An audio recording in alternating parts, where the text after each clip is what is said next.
అమ్మ పేపర్ 1లో ఒకసారి చూడమ్మా. పేపర్ 1లో 10 మార్క్స్ అన్నమాట. ప్రశ్న ఔర్ జవాబు.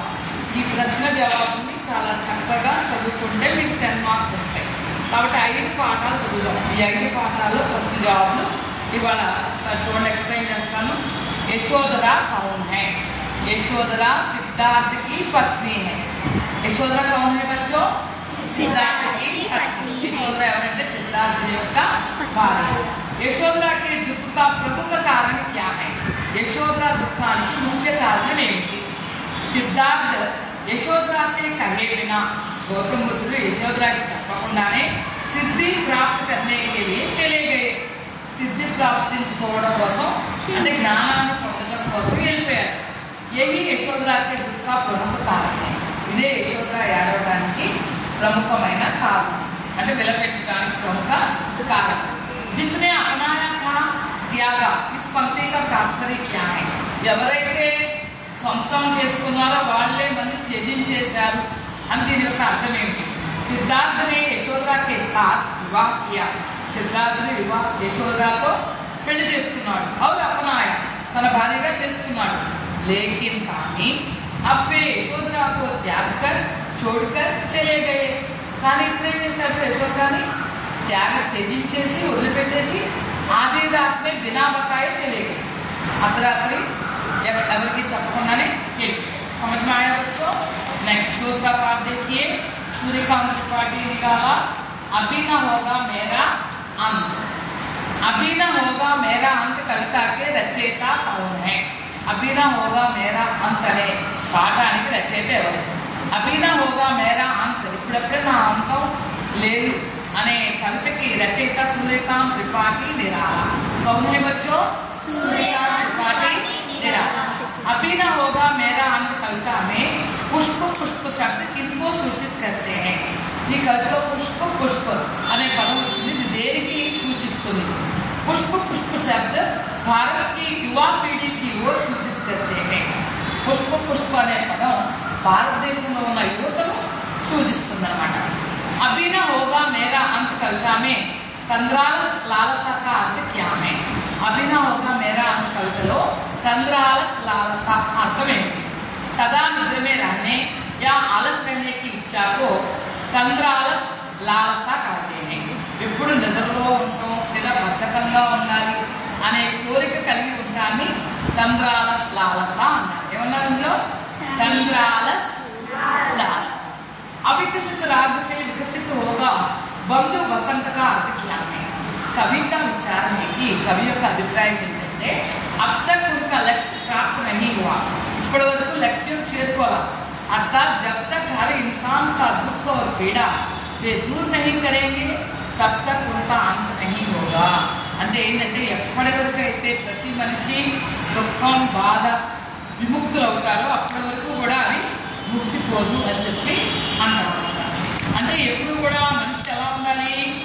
दुख और पीड़ा से दूर रहना चाहिए, सदा खुशी से रहना चाहिए. नेक्स्ट उसके बाद देखिए बच्चों, रामधारी दिनकर कलम आज उनकी जय बोल. पाठ का नाम क्या है? कलम आज उनकी जय बोल. रामधारी सिंह दिनकर जी अपनी कलम से किसके बारे में बोलने का निर्देश देते हैं? रामधारी सिंह दिनकर जी अपनी कलम से देश के लिए निस्वार्थ भावना से अपना सब कुछ समर्पित करने वाले वीर पुरुषों के बारे में बोलने के लिए कहते हैं.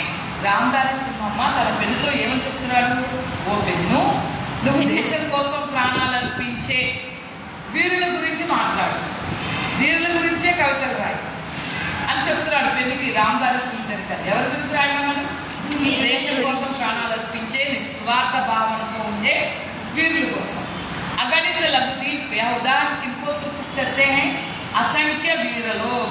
अगणित लघुदीप అంటే అసంఖ్య వీరలోగ్ అంటే ఎనలేని ఎక్కువ మంది వీరులు, అపారమైన వీరులు.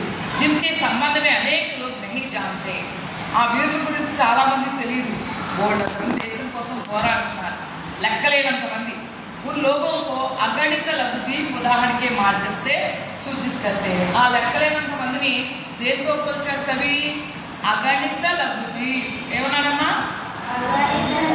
అగణిత్ అంటే లెక్క పెట్టలేము అన్నమాట. వీరు లోగోं की महिमा महिमा के लिए कवि किन किन को साक्षी मानते हैं? వీర ప్రజలు అంటే వీర పురుషుల మహిమను కి సాక్షులుగా ఎవరెవరు ఉన్నాడు కవి? వీర लोगों की महिमा के लिए कवि सूर्य चंद्र भूगोल को साक्षी मानते हैं. ఆ వీరులో వీరత్వం ఉన్నది అనే దానికి సాక్షులు ఎవరు?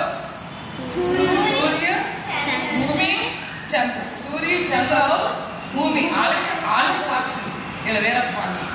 नेक्स्ट इसके बाद देखिए बच्चों सुमित्रानंद पंत का भारत गीत. सुमित्रानंद पंत का भारत गीत. भारत भूमि के गौरव भाल क्या है?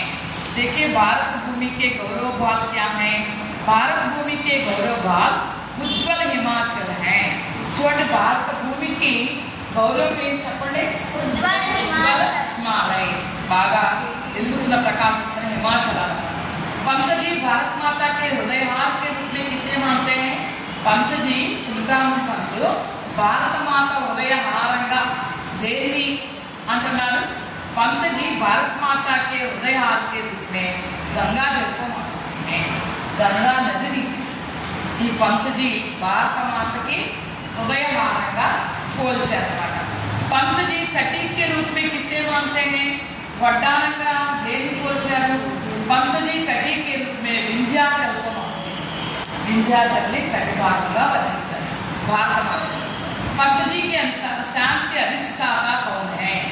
पंत जी अनुसार शांति अधिष्ठाता ఎవరు? पंत जी के अनुसार शांति अधिष्ठाता भारत है. कौन है बच्चों? भारत. पंत जी किसको अपराजित कहते हैं? ఎవరిని అపరాజిత్ అన్నారు అంటే అపరాజిత్ అంటే ఓటమి ఎరగండి ఎవరన్నారు? पंत जी भारत के राष्ट्र ध्वज को अपराजित कहते हैं. किसको अपराजित कहते हैं? राष्ट्र ध्वज. మన రాష్ట్ర తిరంగా జెండా ఉంది కదా దాన్ని अपराजित అని వర్ణించారు. अच्छा बच्चों यहाँ देखिए माखनलाल चतुर्वेदी का दूधिया चांदनी सावली हो गई. दूधिया चांदनी सावली हो गई पाठ है. देखो चाह कहाँ से आई? चाह का अर्थ है छाया. ఈ ఛాయ ఎక్కడి నుంచి వచ్చింది? पेड़ की शाखाओं से चाह आई. చెట్టు కొమ్మల మీద నుంచి నీడ వచ్చింది. చెట్టు కొమ్మల నీడ పడుతుంది కదా అది. कविवर माखनलाल चतुर्वेदी चिड़ियों का वर्णन कैसे करते हैं? कविवर्युడు माखनलाल चतुर्वेदी पक्षुल्ని ఎలా వర్ణించాడు? कवि कहते हैं पक्षियां रस्सी से बने वृत्त जैसे लड़ियां बनाकर चटकती हुई उड़कर जाती हैं. कवि గారు ఏం చెప్పారంటే పక్షులు రస్సీ से बने वृत्त తాడుతో ఇలా వృత్తాకారం చేసినట్టుగా వలయాకారంలో ఉంటాయి. जैसे लड़ियां बनाकर वो गुलसलाగా ఏర్పడిపోయి చటకటి ఉలి ఉడికర్ जाती है. ఒకేసారి ఎగిరిపోతాయి అన్నమాట పక్షులని. सांस क्यों आंख से सुर मिलाने लगी? मनुष्य के लालच ने वातावरण को प्रदूषित कर दिया. మనిషి యొక్క దురాశే మొత్తం వాతావరణాన్ని పొల్యూట్ చేసేసింది. అవునా కదా? మనిషి యొక్క స్వార్థం వలననే పొల్యూషన్. అవునా?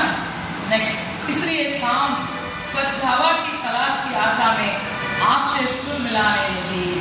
అందుకనే స్వచ్ఛ హవా की तलाश में इसलिए सांस लेना ఊపిరి పీల్చుకోవడం కానీ స్వచ్ఛ హవా అంటే స్వచ్ఛమైన గాలి కానీ ఇదే ఆశతో మనం ఒకే కంఠంతో అడుగుతాం అన్నమాట. మంచి గాలి కావాలి, మంచిది రావాలి. कवि माखनलाल चतुर्वेदी पुष्पों को कहाँ चढ़ाने के लिए कहते हैं? कवि माखनलाल चतुर्वेदी పువ్వుల్ని ఎక్కడ అర్పించమని చెప్తున్నాడు? कवि माखनलाल चतुर्वेदी पुष्पों को नागधीश के नाद पर चढ़ाने के लिए कहते हैं. नगाधीश के नाद ఏంటది? नगाधीश के नाद అంటే ప్రకృతి. नगाधीश के नाद का अर्थ है ప్రకృతికే అర్పించమని చెప్తున్నాడు. कवि माखनलाल चतुर्वेदी పువ్వుల్ని తిరిగి प्रकृति के अर्पित यहाँ है बच्चों. अच्छा बच्चों, धन्यवाद.